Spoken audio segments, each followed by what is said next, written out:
guess I could say evening. Good evening. Welcome to the seventh episode, NFL Ruckus. Got a few of the regular culprits here. We got Justin Walters, Justin Gamble. Got Mr. Ray. Raymond, do you want your last name out here? You good? You're on mute. How about that? Not me this time. Look at you. That's interesting. We're welcomed by Coach Jay. That's good luck right there. That's what that means. We got Coach Jay here. If you guys been following along on social media, Mr. Walters decided to jump out here and throw up some position rankings.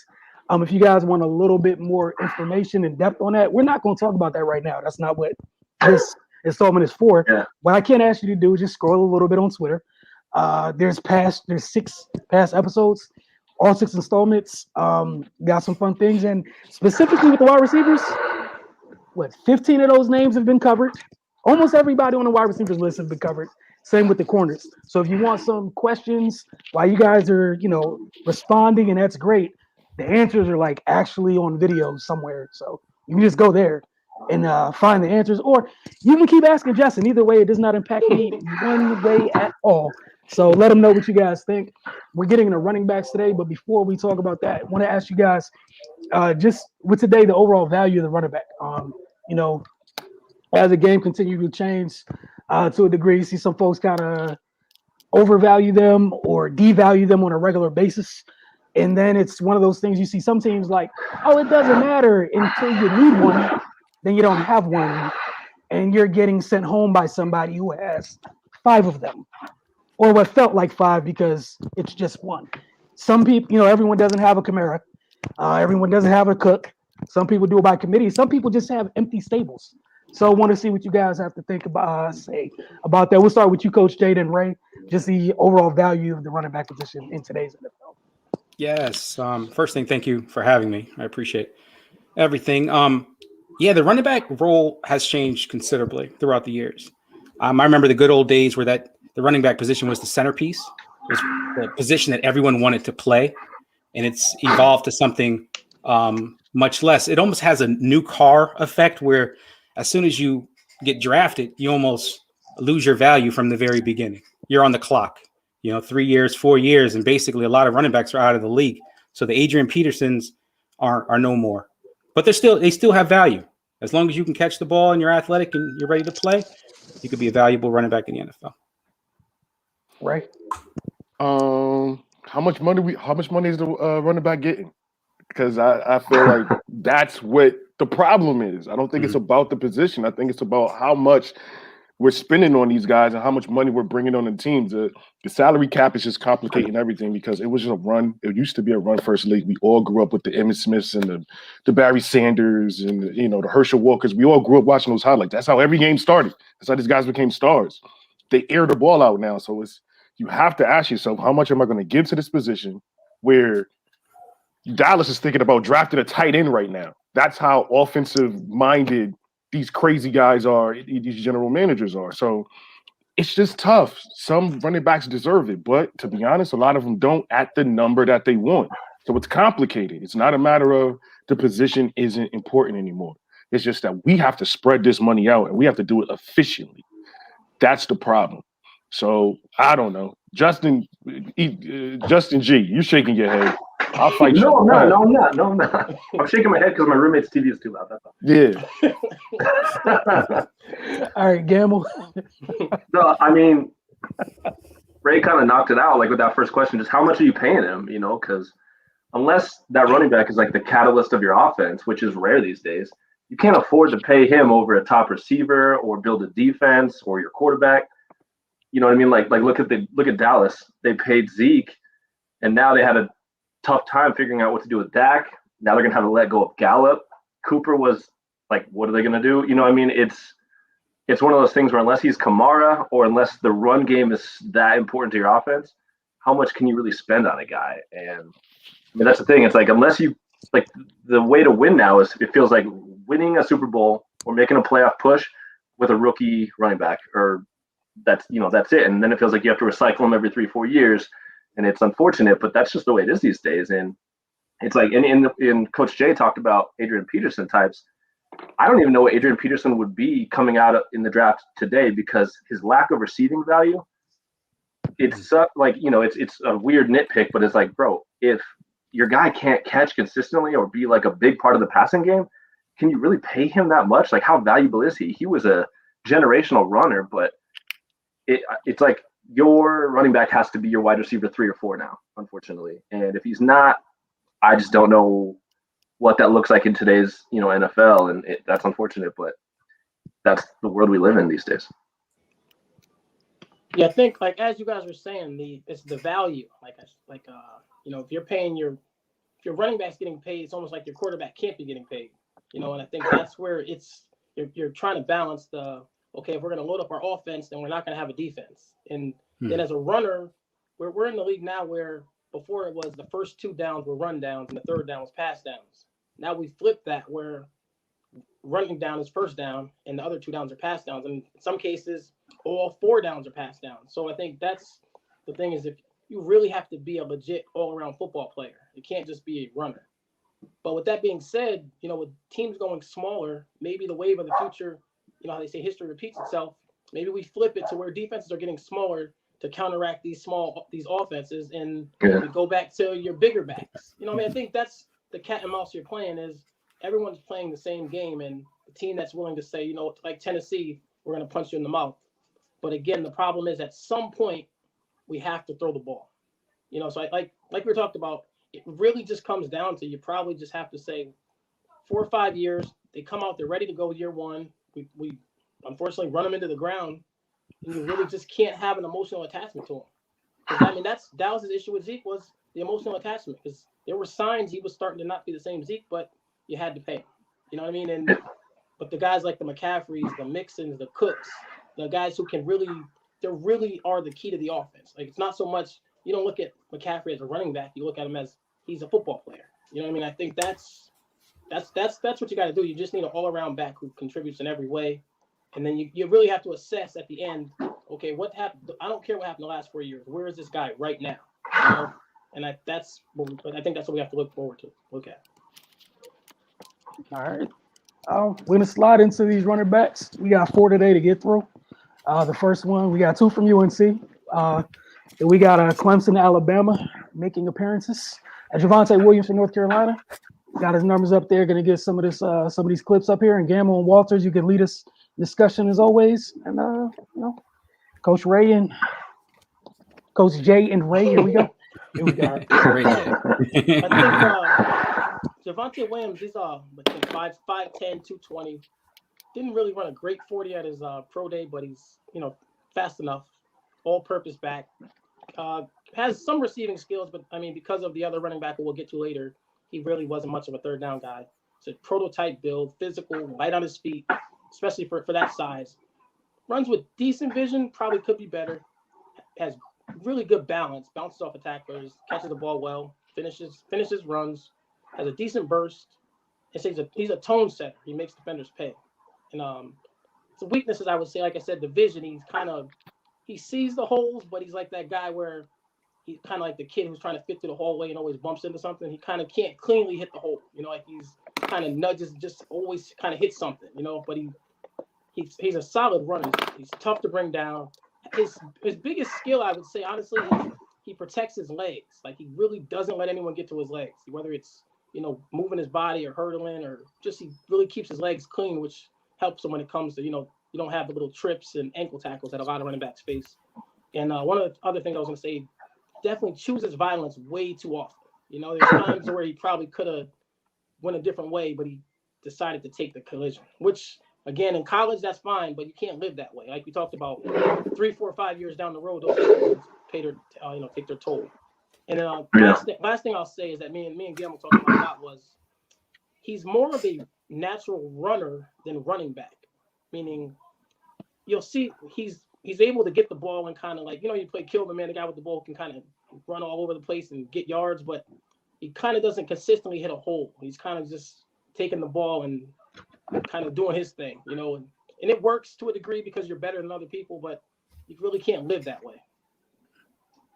Correct me if I'm wrong. He was recruited as a linebacker, right? He hasn't played running back long. Right.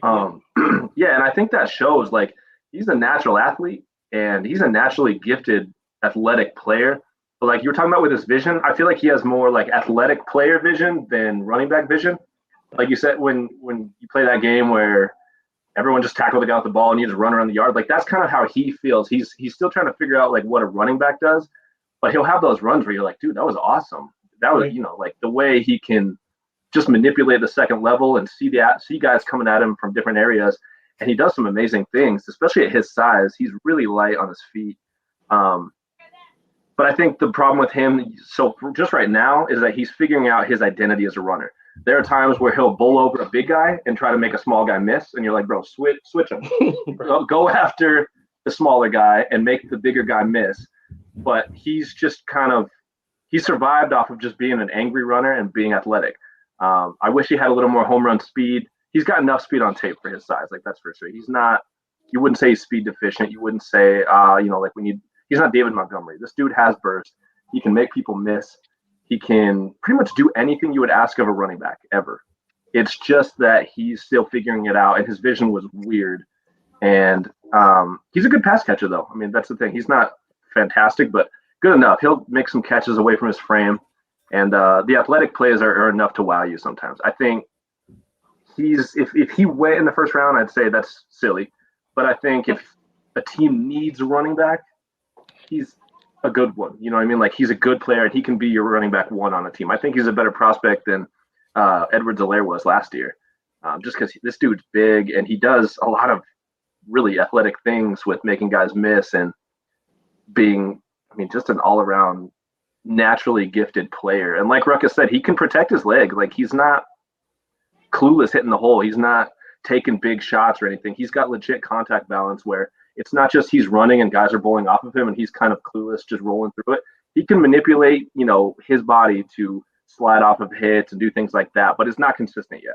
That's the main thing. He just doesn't know who he is yet. But once he figures that out, he's going to be a really good player. I struggle. A lot of their runs out there were counter runs and he got kind of used to that, but then you'd see them do like just conventional things where it's just like outside zone, go hit this hole. And that was when you saw him hesitate and he would turn 7 yards into 2 because he was like figuring out how to read the front side and he would kind of hesitate and then everything caught up to him.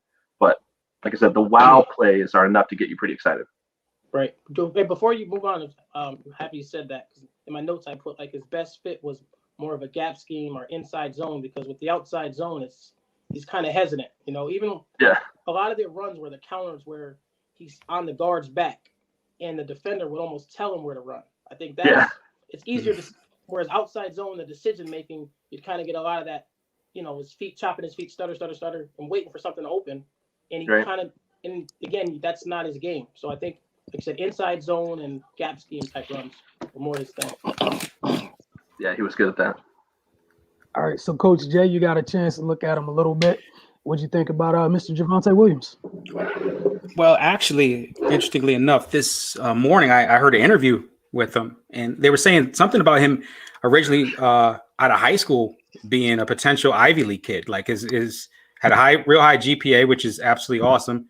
And I always associate that with good character and a smarter kid that can take on big schemes. I don't love the fact that the amount of contact that he was getting prior. 3 steps in, he's being touched. Please believe in the NFL, you're getting tackled, by an average person, that's a bit scary, but obviously he's strong enough to fight through a lot of tackles. Seems like an athletic kid. As far as a first rounder, I don't even know what a first round running back looks like nowadays. You got to be cream of the crop now. You really got to be special. And I do not see special. I see very good.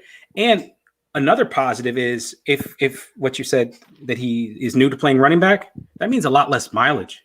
And I think mileage is the issue. These kids, they play football their entire lives. And, you get to the NFL, the big show, and you're just exhausted. You're beat up and you have, 300,000 miles on you and you're done. So that's a positive that he doesn't have a lot of mileage on him. Hopefully, being a smart kid, he's able to learn as he goes. Because like you were saying, it seems like he's being told what to do and where he needs to be, which is kind of scary. But in the NFL, hopefully someone he can take him under the wing and they can get through and he can be a successful running back. Second rounder. Seems like. Yeah. All right, Ray. Maybe later. Ray, your thoughts? G, you said it would be silly in the first round. What round do you feel comfortable picking him? I mean, I think if you need him, he's in the second round. If you don't need him, I think third round, like this is your guy. You drafted a guy that's your running back. You know what I mean? So, I think everybody was very consistent. Oh shoot, I can't hear you guys again. Hang on. I think everybody was everybody was consistent about being athletic and being an angry runner, and we're all concerned about the contact. My only concern is it because of lack of experience or just not having that instinct at running back? And are these things we can coach up at the next level? Justin Walters? I think it's a combination, like we were saying, knowing that he hasn't been playing the position that long. So I think that plays a part in it. But again, I just worry. I don't know if you can teach someone. Like, I think part of that linebacker instinct, it's like the highlight runs are the ones where you see him running people over, and everyone's like, yeah, that's great. Mm-hmm. But at some point, you have to know, when to say when. Like, okay, I'm not taking this collision. And I don't know if you can 100%. That's going to be part of his game until the end, because again, part of what makes him special is that ability, that anger to put his foot in the ground and get north and south. So again, like to answer your question, I'm sorry, I picked the long way, like always. But he has great feet for that size, but he's gonna be a power. He's gonna be a hammer. Like, that's unfortunately he's not a second. He might not be a second contract guy. You know what I mean? You're gonna feed him, and you hope. Again, coming out of college, like we said, like Jay was saying, he came in late where he wasn't playing running back, but then he shared carries. So he's never been the guy. He wasn't even the starter in North Carolina. So being the second back, but he was a hammer. And that's just going to be part of his game, and you hope that you can tighten some things up. Okay, not to always choose the contact, but it's going to be part of his game. You just got to deal with it. Wilson, do you feel comfortable that it's something that we can coach up and it's not like an instinct thing with him? I think there's a lot of things to like about the kid. I think this is the thing that gives me pause with him. Is I think kind of like this is who he's going to be. I think he'll be able to refine some of these things, but that innate feel, like that's what separates him, at least for me, from some of the other folks. Some of the other cats have an innate feel for the position. And like I think everyone said, he's one of the guys that you add to a stable or be a nice complement to somebody else you already have, depending on which part of that duo you have. If you have somebody who's a bit shiftier, a bit of a better pass catcher, but not an angry runner, this is a great guy to have to come be that complement. If you have if you're looking to get a duo in this draft, then yeah, this is one half of that. But I wouldn't select him higher than, like Gamble said, higher than the third round. If I'm looking for someone to be my bell cow, I think that would be unfair to the kid. To take him to be that, because again, like, we're gonna get to his partner in crime in a little bit. One of the things to me that kind of made him what he does is, I don't know if he does this without the other dude doing what he does to defenses. Okay. So again, it's not a take from him. This is, we're separating them as prospects or whatever, and I have a little bit of pause with him. In that regard. Gamble, can you hear us again? Yeah, I got you. Okay, welcome back, brother. How do we feel about him on third down? He's good enough. Like, that's the thing. He can catch. It's not, he can't catch. He's above average as a receiver. As a pass protector, it was inexperienced. He would put his face in the fan and he would knock some guys out, but it wasn't something where you're like, I feel comfortable seeing him do that every time.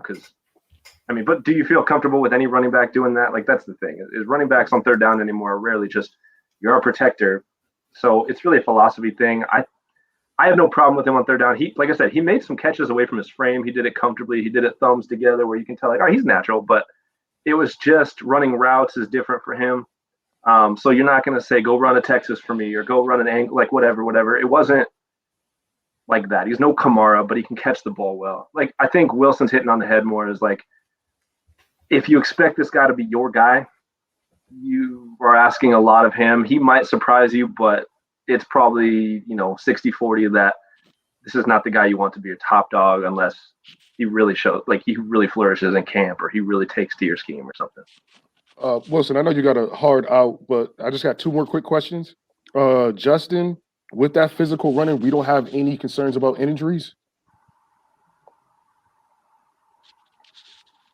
Oh, Ruckus muted himself. Yeah, I We're the worst at this, bro. think like push-ups after this. Yeah, he hasn't been injured, so I think that's something. Again, but that's he hasn't had to carry the load either. So I think the one thing I'll give him credit is, like we talked about, his ability to protect his legs. I think that's you don't get those nagging injuries because he has a way to kind of keep his legs clean.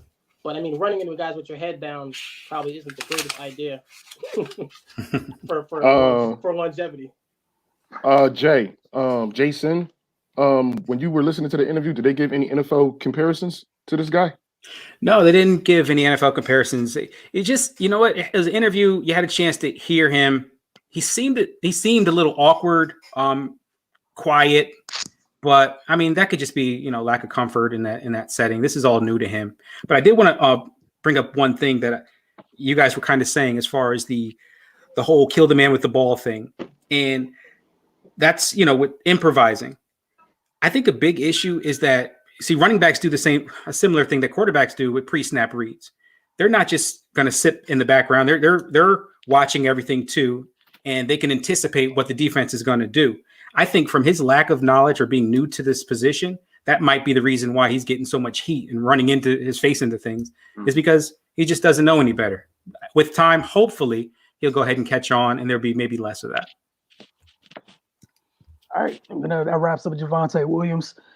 And now, Ray, we're good on time. I'm gonna make sure we get through it. Don't even worry. I'll make sure we get through this. It's a long time. I appreciate it though. But again, this is one of the things, and this is a disclaimer for anybody who's been watching. Once again, this draft class, future draft classes, these are pandemic draft classes. These kids, there's gonna be a lot of things where they're not quite there yet. Again, this is one of those guys where if you take them, if you're comfortable, if you're a team that we've seen have had great success developing running backs, you're salivating. If you're a team that doesn't have great success drafting running backs or developing them, mind your business here. Don't set the kid up. Just mind your business. Let somebody who knows what they're doing. They'll get them, put them in the best situation. But like you guys said, athletic profile, you can't be mad at it for somebody who's still learning the position at all. Even to be talked about in the first group of running backs, like it's not exactly a minor thing at all. Moving on to Travis Etienne, Clemson. You guys see the numbers at the bottom of the screen. Let me get this clip up for you guys. And Gamble and Walters, you guys have at it. Here we go. You want me to start, Ruckus? I'll start. Go ahead, Gamble. Yep. Well, I mean, the numbers are wonderful. He's a production kid. The highlights all show what he is. He's a home run hitter. If you give him a straight line, he's a home run hitter. He's got the breakaway speed. He's got the burst. He became a lot better pass catcher this last year, his senior year at Clemson, from literally being almost incompetent as a pass catcher to being like not the greatest, but catching the ball and running some actual routes. He ran a few wheels. I think he hit a few angle routes, whatever, but he improved on that. So, he puts in the work, he improved. Contact balance, a lot of guys bounce off of him. I mean, he's good at that. He can run in a straight line and just let dudes come after him. And he's not the biggest guy, so that's impressive. I think the main issues with him are he's never going to be, I'd say, a natural pass catcher. That's not what this kid is at all. You can tell it looks like when the ball's in the air, he's like ready and he's trying to get, like, he's making sure I got to catch this ball. I got to catch this ball. His lower half is not great. He's a one stride runner, which means he never alters his stride length ever. He runs with one stride. And I mean, that affects everything. As an athlete, you have to alter your stride length. You have to have nimble feet. That's not who he is. He runs through a lot of big holes there. When he has to change directions, he really has to gather and almost stop and then restart his feet. It's not a natural, he's not a space player. He's not a make you miss player. He's a running, full speed, swivel his hips, hope the guy, misses him, and then he continues on. It's never a chop your feet and manipulate, the second level defender and, dead leg, go around him. He's not DeAndre Swift. He's not doing anything like that. You can see right there, that's a big hole that he could have easily hit, but because he was too close to his lineman, he clipped him in the back and went down. That's just kind of how he is. He's not nimble. Penetration really kills this kid. And it's unfortunate because, like I said, once you give him room, he's off to the races. There's a lot of home run speed there.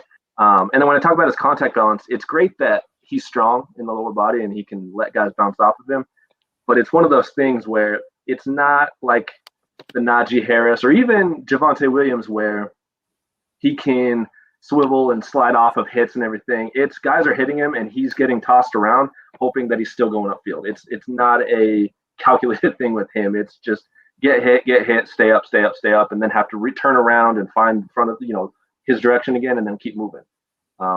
There's been a lot of first round talk with this kid and I don't see it. I don't think at his weight he's your bell cow. I don't think with his inability to react to pressure or be nimble in the hole that he's your number one. He's a guy that's a pure compliment to me. And I think he's going to either hit home runs or he's going to have 1-2 yard gains or losses. Like, I don't think there's a lot of in between with this guy. I'm not overly high on him. I think I was after like his freshman year. He had some because like I said, the highlights are amazing. He will blow past defenses and everything, but it's just so few and far between that it's tough. His overall game, his snap to snap studies are not that great. Yeah, I agree with almost everything Justin said. I think just he's kind of an upright runner. The word I kept coming up with was he's like windy. Like the way he runs is kind of like winding. Like there's never really a sharp put your foot in the ground, get upfield, which you would expect from like a strider would be good in like an outside zone scheme where he could stretch the defense and cut back, but he's not really a cutback runner. So it's more like you're telling him where to go, or like the fastest kid on the Pop Warner team, you pitch him the ball and let him use his speed. Yep. But I mean, the game's very simple, and Clemson's offense was simple. So I mean, even if you think about it, when Lawrence was out and the backup quarterback was playing, it took away the other quarterback wasn't as much of a run threat. So it was more so like with Lawrence, the defensive end had to play Lawrence running, which allowed that running lane. But he struggled with the backup quarterback because they didn't have to respect the quarterback run, which took away those open lanes that he was comfortable hitting. And again, another thing is winning one-on-one in the hole. You don't see him one-on-one. That's the NFL. That's the game. Everyone's not blocked every play. So when it's one-on-one, you got to win fast, one move and get upfield, whatever that may be, whether it's power, whether it's a sidestep or something. But with him, it's anything. He can't win in traffic because if he stops his feet, he has no restart. And one of the biggest things that really kind of jumped out at me was at the end of a run, you almost see him like, I got no move now. Like, you're circled. We'd all usually, okay, whatever. If it was just like, hey, find the weakest guy and run him over. It was like he'd get to a point and it's like, all right, I guess they got me. And trying to just turn sideways and hopefully somebody would hit him and bounce off. But it was really no solution or no answer to that problem. And as a pro running back, you just home runs or I don't know. When you say home run hitter, you think of a guy who can make two guys miss and get upfield, not just take the ball and run. I mean, everyone in the NFL can do that for the most part. So he can't. I'd say this: he can't string moves together ever. Right? No, it's one move and it's gone, or it's I'm down. Like it's not manipulate this guy and shake and it's just get the ball, run, or that's the whole play. Get the ball and just run straight. If there's bodies there, he brace for contact. Yeah, he just like closes his eyes. It feels like someone will hit me and I'll pop off the other side. And again, that's it. It looks good when it works, but I think it's just that Clemson offense masked a lot of things, as we'll see with some other people. Maybe the quarterback too, but it masked a lot of things with the simplicity and being the better team all the time. High five, Ray. We're going to go to Jason next, but did you guys see the size of those holes he was running through? Right. Yes. Or not running through when he would. Yeah. Like, so we're saying because I'm just watching this and I'm just G's being all nice and Justin's being all technical. When on earth is this kid going to have holes like that consistently at the next level? Nope. Okay, because everybody was just being so nice. Like, what the hell? it wasn't that nice. Gee, you was being nice. You could be a little tougher on that. I mean, the kid has ability. I mean, clearly he's an athlete, but like, good God, you could drive trucks through that. He's not going to get that at the next level, guys. Come on. Go ahead, Jason. Go ahead. I'm sorry. Go ahead, Jason. Jason was next. I'm sorry. Now, see, what Ray was just saying is very, very true, but it's tough when you see that 4,900 yards rushing and you see the speed that he possesses. Mm-hmm. He was, I bet you, a heck of a high school running back. He just looks like the every single year, all 4 years, he was the state, player of the year as a running back. But you get older and people get more athletic and things change. And the next level will be tough for him. It will be tough for him because, like you said, the holes aren't going to be that way. You could tell he knows football. Like I'm watching him as he takes a handoff. He knows he's not being touched early because he's making that initial, like, all right, let me go ahead and go this way. But man, I couldn't agree anymore. The fact that it just seems like he can't string the moves together. He has one and done. He is fantastic at Madden. He's a Madden guy. Like I'll use him in Madden. That's about it, though. Fantastic at Madden. Like you just hold the RT, just go. That's it. That's what we got. I'm not trying to diss, but I'm just saying, I'm 100% tough. But they love him. They absolutely love him, and we'll see. We'll see how that plays out. I mean, I guess I'm trying to think what type of scheme would even help him along. But welcome to the team, Jay. Yeah. Start thinking a little hard about this. Twitter hates you now. No, because as Justin was describing him, he goes, he's gonna have a tough time on the cutback, and I'm like, he's gonna have a tough time on the cutback through these giant holes, and it's like at the next level, it's like that's not going to get easier. So I get it that everybody's excited about the numbers that this kid is putting up, but they're put up predicated on something that might not be, like, literally will not be there at the next level. So is he talented and amazing and all that other stuff? Like, of course, this kid that's amazing numbers, but that was. G, where you drafting him at? Unpopular. I mean, I know it's unpopular, but I'm not taking him until the 5th or 6th round, and that's just because he's going to be fast still. But I'm making sure I have two guys in front of him that do the work. Mm-hmm. One's part of the passing game, and one's a real running back, down to down. He's my third running back, no matter what. I'm not taking him before the 5th or 6th round. And like I said, his highlights are great, but I don't see him being a quality NFL back. I don't. Remember, his Twitter is Justin G at Wilson. I don't know. I'm just watching the clips. I didn't see many of him blocking. How do you feel about him on third down and protecting his quarterback? I'm not a big fan of Etienne to begin with. I haven't been since the first time at Clemson. I feel like I'm not knocking his production or whatever, but it's like he feels like a slower, little less agile Tevin Coleman. And that's what I mean, yeah. You know what I'm saying? And the things that you're less than in Tevin Coleman are the reasons that I'm not a fan. Because at least with Tico, when Tico hits top speed, it's I'm gonna get at you later. Even when Tico hits top speed and it doesn't pop the whole run, doesn't pop a big run, it's at least 2 or 3 or physically like Game was talking about going one speed. He's okay with being one of those types of guys where I'll go 900 miles an hour into a pile and take the 2 or 3 yard L. He's not. And the other thing, even in that type of scheme, I think Etienne, I know, and this is another thing. He's one of several players that people in the draft process have been like, they attached him to San Francisco because of the scheme. And while I will heavily rebuff, the reason that people do that is because something's wrong with them. Not the evaluation, but in terms of there's something wrong and you're hoping that the scheme can hide it, right? And it's okay. And instead of acknowledging what might be a little bit off, you'd be like, oh, the scheme will fix it. So again, if he's Tico-like, but can't give me the Tico things, I'm good. And I think Tico went third round. I could be wrong. And Tico's Tevin Coleman once again. I think Tevin Coleman went like third round, and that was good value. Again, like if it was me, there's probably like 5 backs before I'm thinking about it, or I'm taking you because my roster's pretty good, and I'm blessed with the bell cow. Here, give my man some reps, or I could put you in a situation where I can use you when it's only advantageous to me.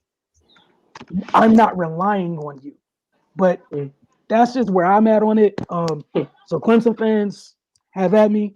I felt like that since he got there. It's probably not going to change for me later. And hopefully he can change my mind, and I'd be wrong. And I always happily own when I'm wrong, but nah, like if he didn't go to Clemson, we really wouldn't be talking about him, the player. And this is just being completely honest to God true. If you take one of these lesser guys that I'll bring up later and you insert them in the same situation, 4,900 might be more than 4,900. So, you know. 2 last quick ones. Justin, where would you feel comfortable drafting him at?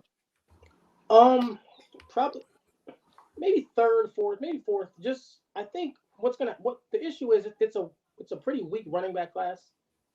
And being that he's been sitting at the top the whole time, not for me, but for most people, I think that's going to get him drafted, sometime earlier than he should, obviously. But for me, maybe third round, fourth round. And again, the biggest question for him is players with his skill set usually have receiving skills. And I think that's his question is, okay, you're not the workhorse, but you're not the complement either. So I think I remember, not to go too far, the reason he stayed in school was because he said he had a deathly fear that the ball would be thrown to him. So and he put the work in to become a solid check down and occasional some other routes. But the reason he stayed for 4 years is because of that. And then just viewing him as a back, I don't know where like you say, where your bread is buttered was, okay, this is his go-to play. Because again, if you want to run his skill set would fit an outside zone or stretch type thing, but the key to the outside zone is the cutback. So how's that work out? In order, does he just keep stretching and stretching and stretching? And, at some point he's going to get pushed out of bounds. I just don't know where he's going to win, and that's my concern with him. So for me, I'd pass on him. I don't think I'd pick him because NFL 3 backs, that third back, if he can't, unless you have just 3 very average backs, like one of my notes I put, maybe he's a 10 to 15 carry guy at the most, per game. But that's if you're dependent on him, which someone will be. But Coach Jay, what were the highs and lows that you were hearing about? It sounded like you got your ear to these streets, man. What they saying about him? As far as personality or anything like that, I didn't anything in general. Well, athletic, that's obvious, but generally speaking, I mean, I haven't heard much in regards to like what we were saying as far as the ability to cut back, but he is the top guy for a long period of time, and I just don't feel as if he's getting that much better. Like, is this all we got? Are you going to get to the next level and show us something else, or is this it? So to me, this is it for him. Real quick, Justin, you said you wouldn't draft him at all, like just. No, I said like 5th, 6th round. Like 5th, 6th round. I'm sorry. Okay. Okay. No, when I say, I was talking about Justin. I'm sorry. Okay. When I say I would draft him all, meaning like for my team, it's saying I got 3 running back spots. Oh, got you. He wouldn't be one of yours. What exactly am I doing with him for the value? I mean, in a 52-man roster, saying I had 3 backs, I don't really. I mean, at some point you say, "Hey, I'll take him," but I don't know where you're saying, "Okay, if we grab him, we're going to do this with him," because I don't feel like he's my guy or my second guy. So it's kind of like, where do I put him on my board? Which I'm still trying to figure out how draft boards work, because it's like, okay, he's ranked in the top 60, but if I have pick 60, I'm not going to take him. Like, I don't know how. That's an interesting thing to think about. Yeah. Definitely scares me with the whole thing you said about being deathly afraid that I mean, that's, to me, once again, that's a character flaw. I think there's some kids in this world that have it, some kids that don't. And when you have that type of fear or you're that concerned, it's great that you could work hard enough to work out some of the kinks. But what happens when you drop one? You drop a big one, you fumble the ball, something crazy happens, then all of a sudden the real you will stand up. Yeah. That's it. Well, mute himself. No, I needed to be muted, so it's fine. That was intentional. Oh, man. The segue wasn't appropriate. So we're gonna move on from Travis Etienne. We're gonna go to Najee Harris from Alabama. I'm gonna get the clip. You guys go ahead. Okay, Najee Harris, man, he's a 6'2", good size, man, great size, great build, just a pro runner. Big back with great feet. His feet are insane for someone that big. Constantly falls forward, has a great jump cut. Also, the ability to set defenders up. Like, he's thinking 2-3 steps ahead, which not too many of these backs are. Like, he's one of the guys who staying for that fourth year was huge for him because it just allowed him to take his game to the next level. Where Alabama had so many NFL backs in front of him. He just does a excellent receiving ability. Actual receiving ability, whether it's throwing him back shoulders and he's just a talented back, man. I wrote down something interesting I've heard. Says has answers. He does an amazing job of mixing patience and power to solve problems. So it's just a great job of just setting things up, and he can finish runs. He can fit any scheme. As whether it's inside zone, outside zone, like he just kind of can do whatever you need. And then my knock, honestly, is not the fastest. His breakaway speed is lacking. Probably like maybe a low 4.6, high 4.5 guy, but he's always in the open field because he has a way to work through traffic. He's physical, tough to bring down. And then the biggest knock, my big knock would be just sometimes he just dances too much, and it bothers me. Like, why would you, sometimes just put your head down and take the 3 yards because they can't tackle you. But he just kind of like, would jump sideways and skip and hop and all that stuff. But I think that's one of his weaknesses. But again, with that being said, he's the type of back that can set the tone, which in the NFL, I think that's how you separate yourself as an NFL running back is if you can really set the tone where they just can keep feeding you the ball and defenses don't want anything to do with you. You're like, dang, this guy's coming again. And he has that. So, you watch the Georgia game this year where Georgia gave Alabama everything they could handle in that first half. In the second half, they just decided to just keep giving the ball to Najee, and he just wore him down. It got to the point with him and those big offensive linemen, and they just wore him down. And then one last thing is, as good as that Alabama offensive line was, there were times where they allowed penetration, and he was able to read it quickly and make that first guy miss and then get back upfield, which is a thing that probably the last back would have struggled with. When you're a strider, Najee's able to see it quick and react. He's just a pro, and that's how you can describe him as a pro. Yeah, the only thing this kid's lacking is elite speed and maybe elite burst, but like hate to say it, but he's a flawless prospect in the fact that you can't find a weakness with him. There's no, oh man, he just doesn't have he's bad at this or he is really below average at that. He's got 4.55 speed probably, and on film sometimes it's a little faster. He's not going to hit home runs, but for a big dude, like you said, his feet are amazing, and he sets up second and third level defenders so well. It's unreal how much of a pro runner he is. And I think, like you said, the problem is he dances too much, and I think it's because one of his biggest strengths is he can break any tackle. But in the NFL, you can't break any tackle, but he'll try. And that's the thing, is a lot of times it works. I'd say 7, 8 out of 10 times it works. He can beat you with a hurdle. He can jump cut. He can manipulate you and shake you and, till you freeze and then he's gone. He can run you over. There's not much he won't or can't do. But, and sometimes that'll get him in trouble, but it's almost like the Barkley thing where you're like, well, yeah, but look at his highlight. Look what he can do most of the time. Penetration is irrelevant to him. He's ready for it right away. For a big dude to make people miss the way he does is just unreal. And then his, receiving ability can catch anything. I think it was the Auburn game. I think he was on a wheel route, and it was a legit contested ball where whoever was covering him goes up with him, and he goes up and elevates and snags this ball and brings it down like a receiver. He runs routes, he catches. There's not really anything you can say is wrong with this guy other than, he's not going to hit the home runs, but he's going to get you 10 to 15 yards a lot, where a lot of other guys are either taking losses or getting 2 or 3. You know what I mean? And to say this guy should be a first rounder, I'm not of the philosophy that you should ever take a running back in the first round. But I think this guy could be, if you can use him as the catalyst of your offense, he can be that guy. If you can make him such a big part of your passing game, and your running game that, he can get 35 touches a game, this is the guy you want to draft. This is who he is. So, and I mean, like you said earlier, I think you were talking about Ruckus, that he doesn't really take big hits. I don't know if you said that, but he doesn't take big hits. He can slide off any hit, anytime, and break the weirdest tackles where you're like, dude, you should have gone down, but ankle tackles don't get him, arm tackles don't get him. You have to hit him and wrap him, and you have to gang tackle him. And I think he's going to wear defenses down. He's going to be exhausting to play. I would hate to be anyone on defense looking at him like, again, dude, and you don't know if he's going to shake you, if he's going to pop you in the jaw. You just have no clue in any given play. And I think that's, psychologically, the psychological aspect of football goes out the door so much in evaluation.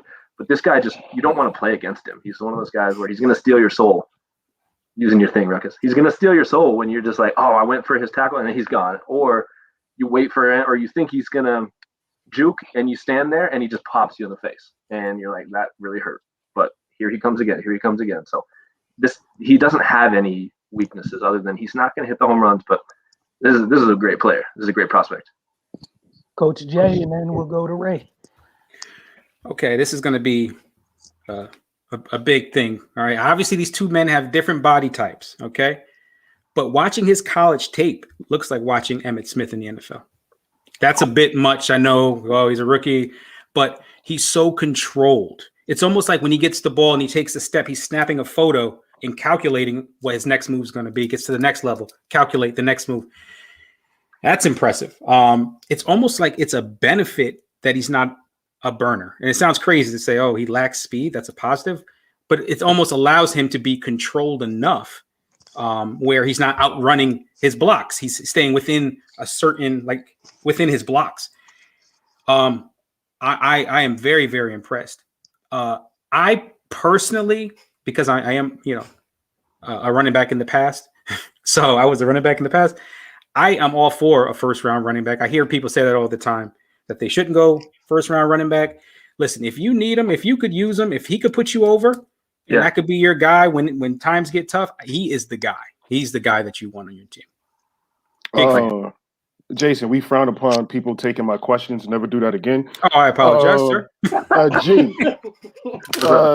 G. So we're not taking him in the first round, but we're saying that we're comfortable having him be our starter day one. Like, it's not going to be an argument in training camp. Like, this is going to be the guy. Yeah. But we're not going to take him round one. Like I said, if he becomes someone where you're like, dude, we're going to run our offense around you a lot. Like, you're going to be huge in the pass game. You're going to be our top runner. Then take him in the first round. Like Coach Shea said, if you need him and he sets you over, take him.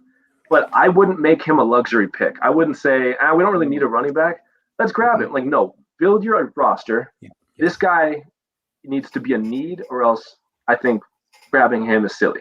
If you have a starter, do not take him. You know what I mean? Save him for the team that he can set them over. Sounds silly, but yeah, that's how I look at him as a prospect. Jay Walt, where's he projected to go?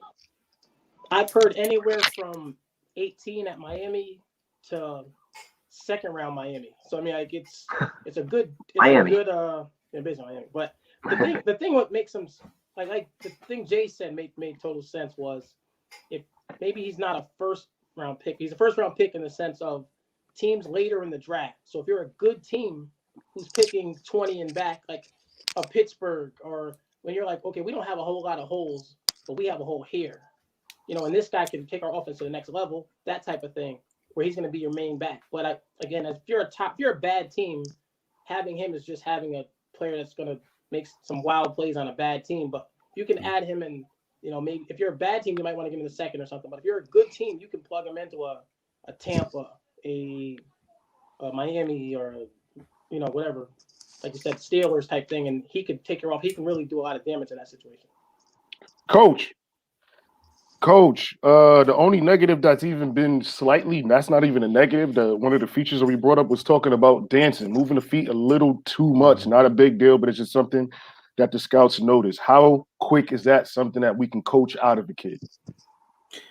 I don't know if you could coach it out of a kid. Like, as far as the feet moving, I'm sure they were like years ago. You had Barry Sanders, obviously the greatest dancer of all time, and it didn't matter. No matter what, that man was going to dance. I think that's just being able to adjust, change direction, constantly pitter pat the feet. It's just in you, and it got you this far, and it's going to stick with you. I believe it's going to stick with you. It's almost like like with a quarterback and how they throw a football. It's very difficult to change that. It's part of your MO. And to be honest with you, I wouldn't touch his pitter pat. I know it's not perfect, but it's okay. Wilson, man, it just sounds like we got somebody here that sets the tone that people are comfortable with. I guess because the only question we're really asking is, so it doesn't matter if it's a zone team or what type of scheme that they run. If it's the right fit, we feel comfortable taking this guy.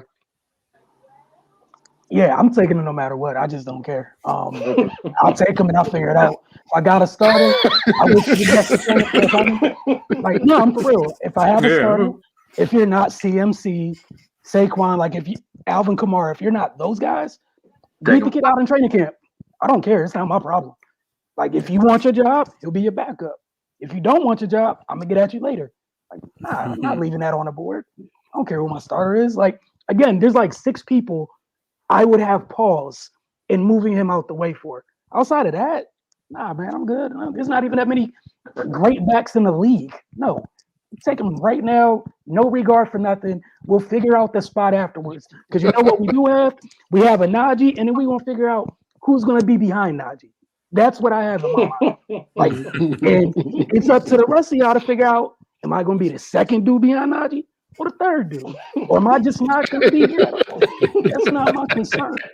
These are the same folks, right? Like, these are the same folks. My man Le'Veon Bell got selected 48th overall. You're fools if you see the second coming of it and let it fall to 48 again. Ooh, you're just dumb. I like that. Yeah. So like when coaches talk about the pitter patter, and I feel you with the Emmett thing, I was gonna say to me, I take the pitter patters. My man just reading. Yeah. He's just comfortably reading because, like you said, he's not worried about. You ain't about to take me down behind the line because you're in my feet. Not worried about that. Like he moves in all directions easily. He's unbothered. It's, oh, I like this. I'm going here. And love what you mentioned, Coach, just about it being controlled. Because he's unbothered by some of the stuff that other people have to be bothered by. It just doesn't matter. And what we got to see from him staying at Alabama was just how good a receiver he was. Like we knew he could catch the ball. Like maybe a year or two ago, right? After this year, you could slide him out, and we talking different. Like Gamma was talking about. That's my offense. Let's add things to it. He's on the field. We going empty. I went from 3 to 4 eligibles out here. That's your problem. You figure it out. I like the matchup. So yeah, for me, he's he's one of the few. He's probably the only guy for me that's like legit first round. I'm taking him and I'm keeping it moving. Like I mentioned, there's like 6 teams where, nah, dude, you don't do that. Outside of the 6, 30-something teams in the league, I'm not great at math. Some of y'all have no reason to pass on this at all. Even some of you bad teams. This is the type of thing where what's this thing called? Foundational pieces for bad teams.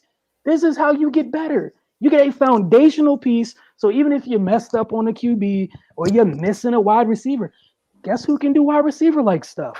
Go get you one of them CMC type things or whatever. Go on with your life. And I'm gonna say it slow because someone's gonna go crazy and say I said he's Christian McCaffrey.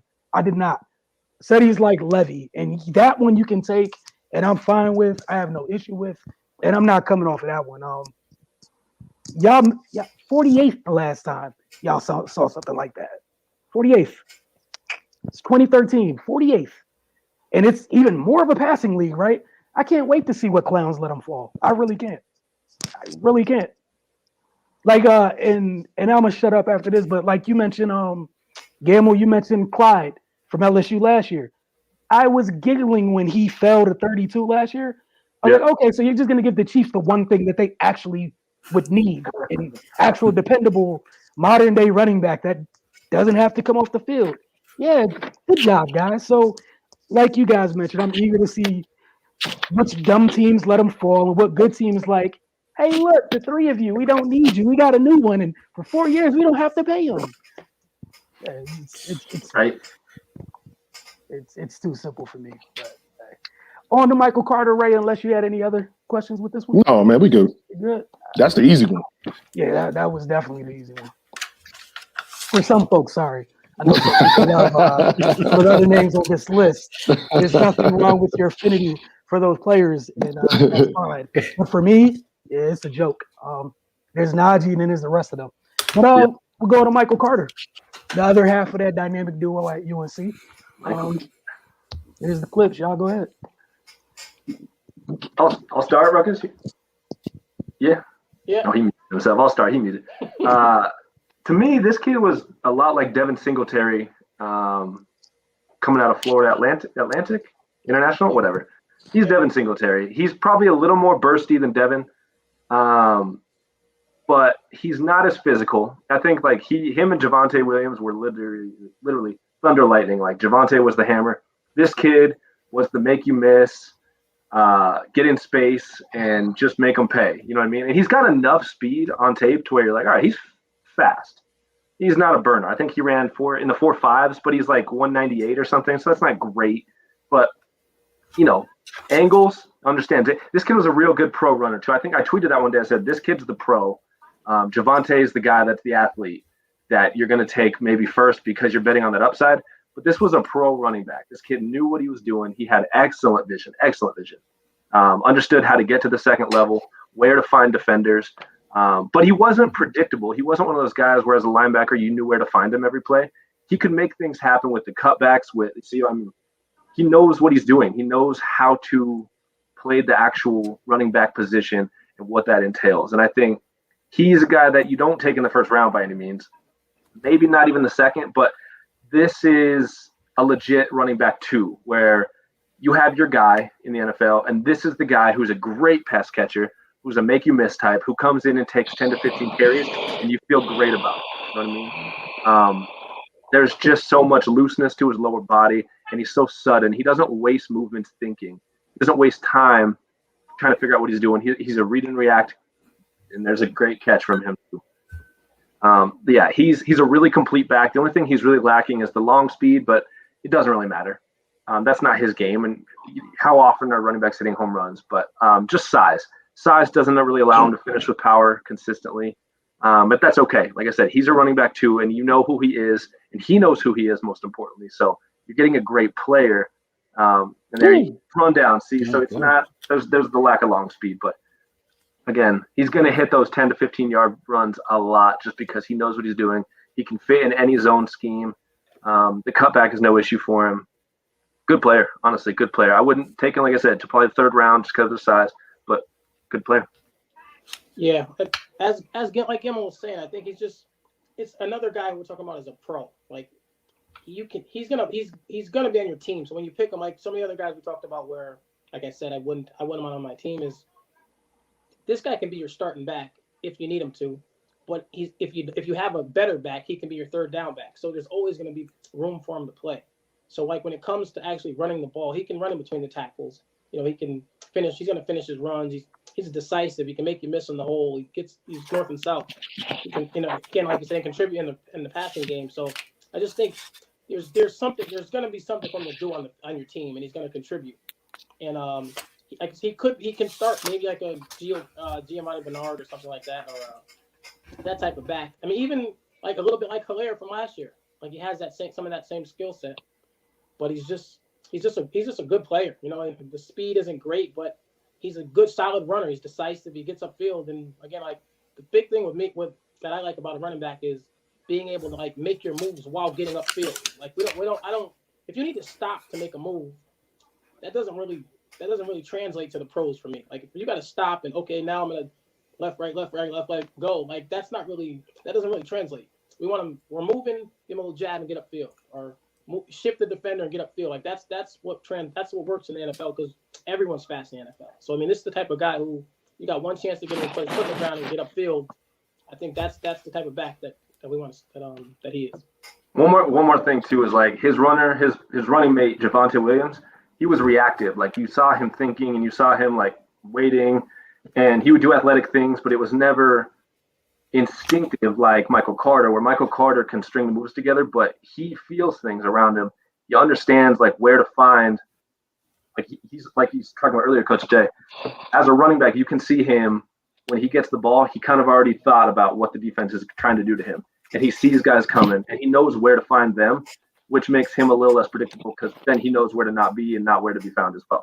So he's very instinctive. That was the cool thing about him, is like you're watching a legit pro playing in college. And there were some games where I'm studying these two guys, and I'm like, all right, Javonte is clearly the specimen, but this kid's better. This kid's just straight up better. So with these two, you're really taking the pro versus the athlete with upside. So, it's unfortunate he's small. If he was Javonte's size, this kid's ahead of Javonte. But that small, some reps, you see the size come into play because he gets dropped too easily. When guys do get their hands on it or there's nowhere to go, he's not a put your head down and go or put your pads down and go. He's just runs over. But so often he was able to make nothing or make something out of nothing. How big is he? Does anyone know like a breakdown of his size? Because he was 5'9", 198 is what he came in at his pro day. Wow. Like that, yeah. Could be wow. Because he looks tiny. He looks absolutely tiny. Yeah. Go ahead, Coach Jack. Okay.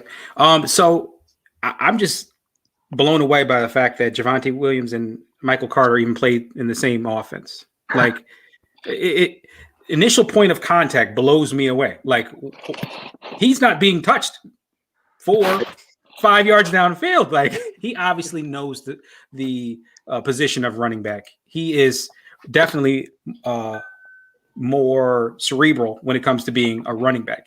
And I would say that he's quick, but not fast.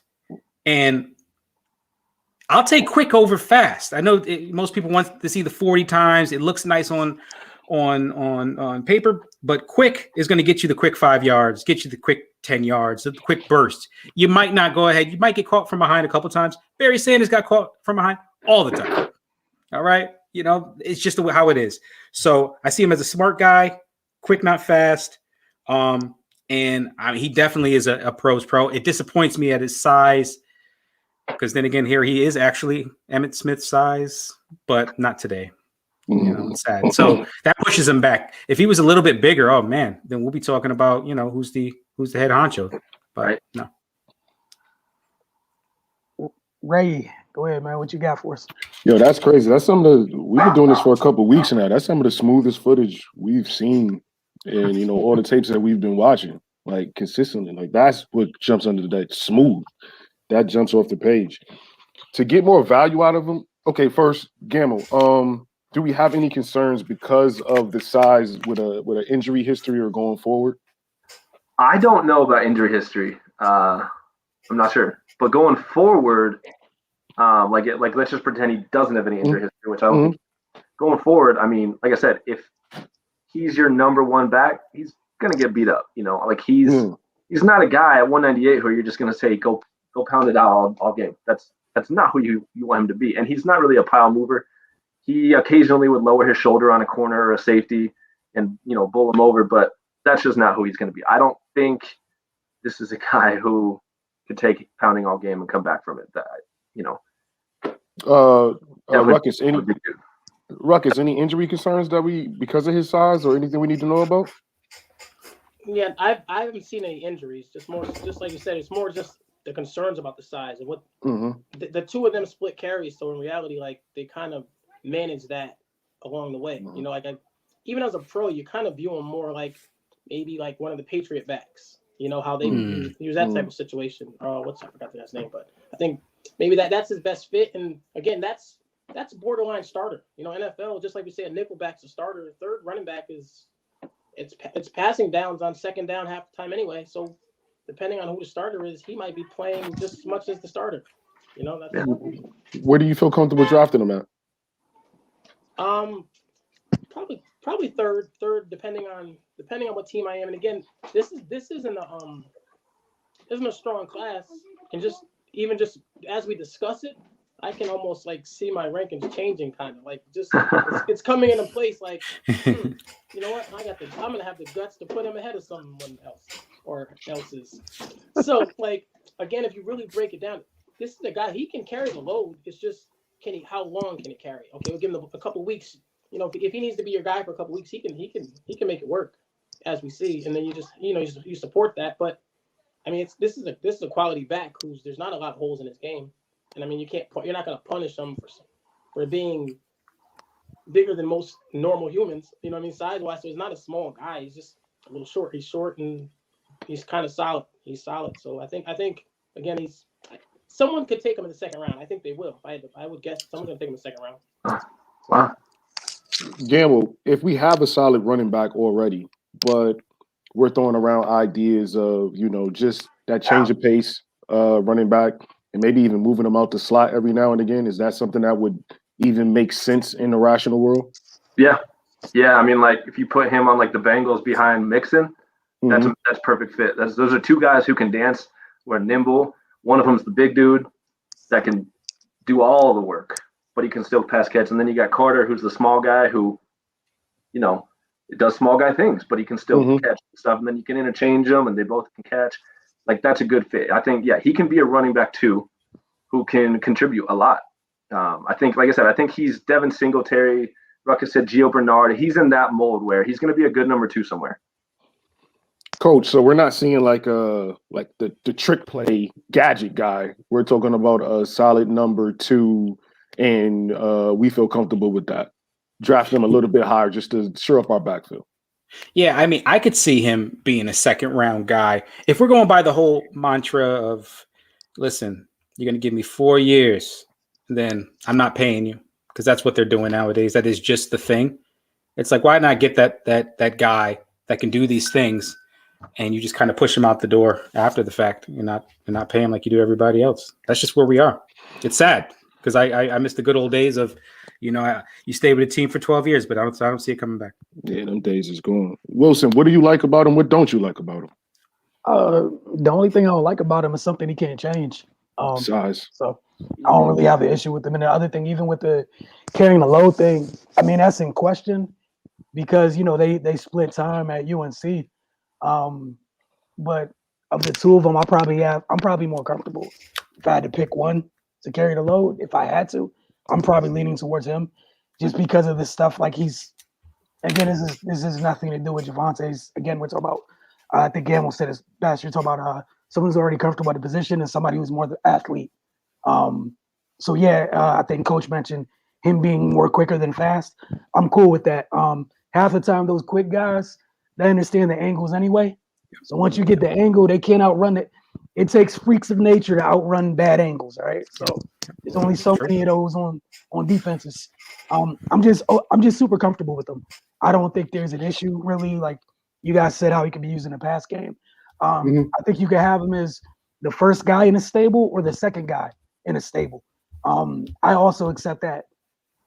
Outside of the rarity, we're not going to see there's only but like what outside of Derrick Henry, who else is a bell cow physically that can withstand it anyway? That's a fair point. That's a fair point. But just give it a buck. Like love Kamara, love CMC, but and again, Panther fans, y'all get mad.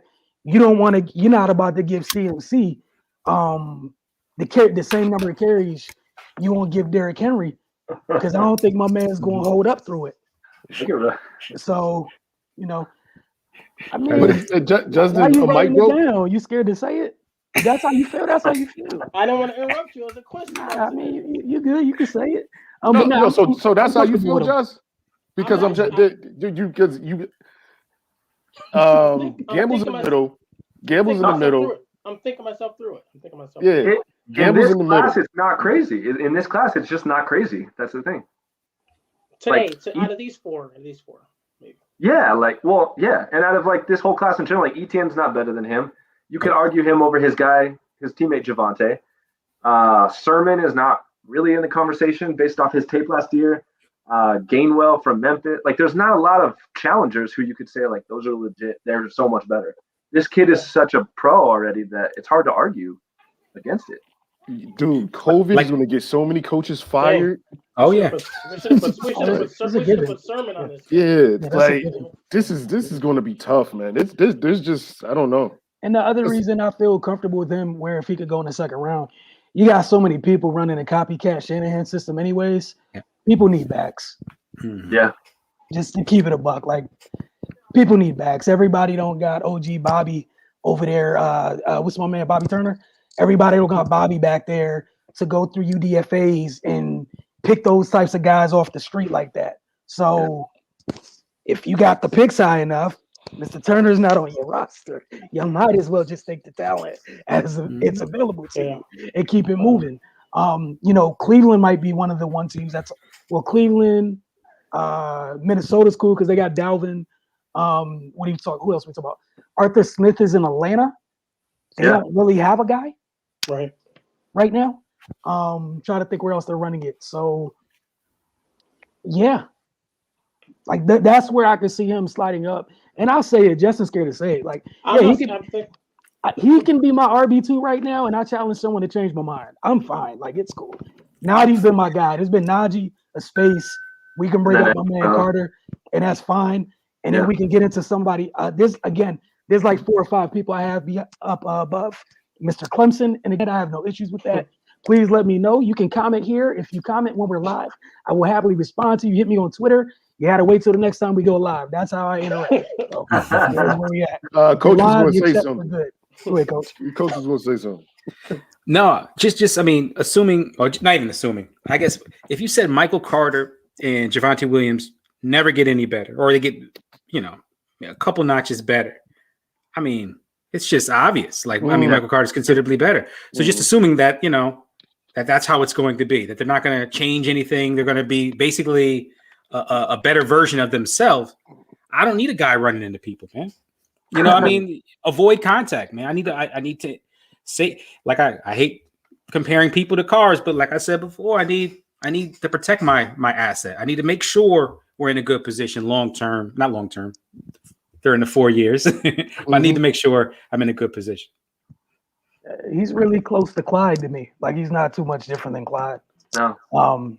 Edwards-Helaire. And, he went last pick of the first round. And, some people in the AFC wish that he didn't last until the bottom of the first round. Yeah. But again, like there's not really a big difference. I think Clyde might be a better pass catcher and route runner. Outside, like, speed-wise, there's not a big difference. And we've seen, like, Clyde was still able to get multiple explosives. They weren't house calls, but they were explosives. Yeah. You could also give Clyde the ball in 3rd and short. Quick enough to make somebody Carter miss. might be a better runner. I think Carter might be a better inside the tackles runner, I think. I would agree to that. But I think Helaire is a better pass catcher. Helaire was a little freakier. He was a little freakier with, like, some of the ways he could contort his body and get really low to the ground and make you miss in, like, crazy ways. But yeah, the way he could control himself through any situation was nuts. But yeah, this kid, I think you're right, Ruckus. This kid's a little better overall runner. You know what I mean? All right. Do you guys have anything else? Or we got to where we needed to get to? We got through all running back prospects. And again, we know the draft isn't until Thursday. We're going to figure out what we're going to do in terms of being on during the draft or whatever, just talking about it. However, share your ideas. Again, you guys are more than welcome to comment, whether it be on Twitter during the shows or on YouTube, what have you. We'll happily respond right here. Outside of that, you can bother Justin on Twitter. Walters is the one who chooses to deal with you all on Twitter. It won't be me. So anything you have for @WillieT Speaks during these times right here, it's when my office is open. Outside of that, I shall see it, clear the notification off said phone, and go on with my life. This has been the 7th episode of NFL Ruckus, man. Y'all have a good evening. We got some. I think we might reconvene again before Thursday, but we'll let you guys know. All right, and if there's anything specific you guys want to see or questions, we can answer them. Might do another mock draft simulation. Who knows? We'll figure some stuff out. But y'all have a good day. Enjoy your Saturday.